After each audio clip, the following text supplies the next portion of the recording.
من أرض الكنانة جاء ليكرم في بلده الثاني. شريف قاسم مطرب وملحن مصري من الجيل الجديد، يقول إنه يكن حبا كبيرا للجمهور المغربي، وإنه سعيد بهذا التكريم في بداية مساره الفني. أتمنى إن شاء الله يعني كم الحب اللي جوايا يطلع في الفن اللي أقدمه، اللي بحاول يكون جديد ويكون مختلف.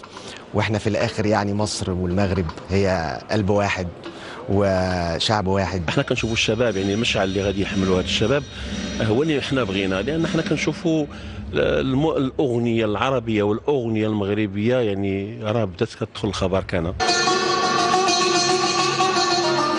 التظاهرة نظمتها نقابة المسرحيين المغاربة بجهة مراكش تنسيف الحوز، مهرجان أول ضمن أجندة النقابة استدعت له ضيوفا من المغرب والسعودية ولبنان ومصر.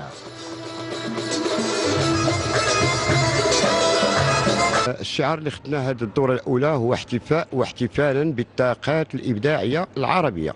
لماذا؟ باش نحاولوا نرفعوا ذاك الجسر بيننا وبين كل سنة كنكرموا، ماشي بالضروري يكون مغربي، لأنه طاقات عربية، فالفن ليس له حدود.